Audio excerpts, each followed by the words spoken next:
My message is thank you for all the support and the love. Today's episode of Clevver Newsfeed is brought to you by T-Mobile. Keep up with the freshest pop culture news with T-Mobile. Today is like the biggest day ever for you guys, and I know for fans, myself included.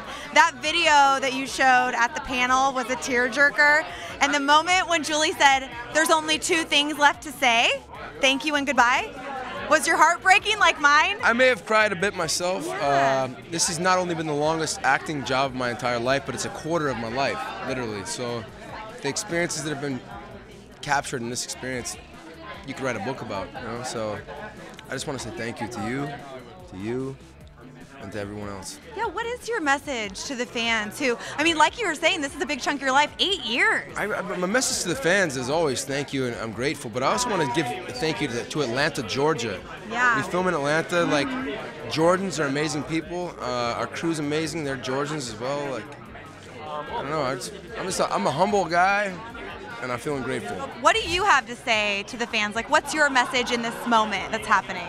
Well, I guess you never know where life's going to take you, and I'm not an overtly sentimental guy, but I think this calls for it. I genuinely appreciate the love, the fact that everyone tuned in and fell in love with these characters and followed this story for so long. It really changed the trajectory of my life, changed who I was, and shaped who I am. So, in a good way. And so I'm eternally grateful. Well, there's so much I'd love to say. I mean, with this has been my first introduction to a huge fan base show, and the amount of love and support that I felt for not only the show but for my All music, your projects, yeah. everything I'm doing. They're there time and time again. People who come to my gigs. I see the same people sometimes coming to show after show, and are just there, wanting to be a part of that experience. And that, to me, is just such an amazing thing to experience, that love and support.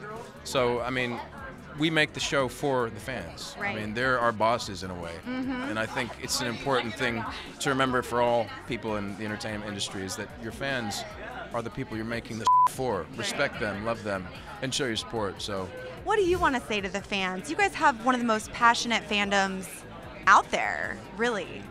Yeah, it's hard to sum it up in just a couple words, and it really is. It's sitting there and realizing just how much just walking into a room can change your life. Sorry, golly. No, oh my gosh, It's no. totally fine all day, but it does. It totally. Anyway, how life-changing this has been. Listen, doing 22-episode television show, it's almost like reading a book. Not every chapter is going to be great. There's an immense amount of work that has to happen, and there are varying degrees of success. But at the end of every week, you have to deliver an episode, and we try very hard to do our best. And you guys have stuck with us and kept us on the air. And those 7 years, that's an amazing run.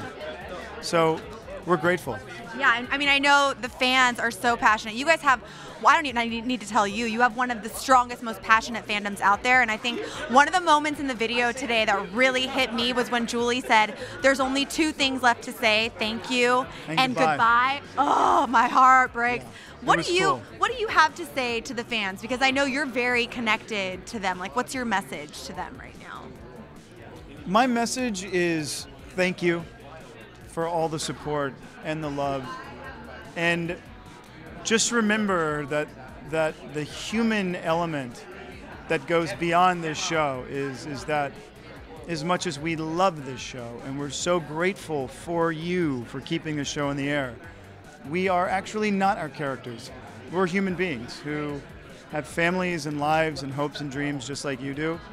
So the best thing you can do as a viewer is to associate those characters and those scenes and those storylines with something that's in your heart and not with us personally. Because in the dawn, not even in the dawn, in the golden age now of social media, people have a tendency to associate me with Damon. Right. And me and my personal life with Damon, and it's just not true.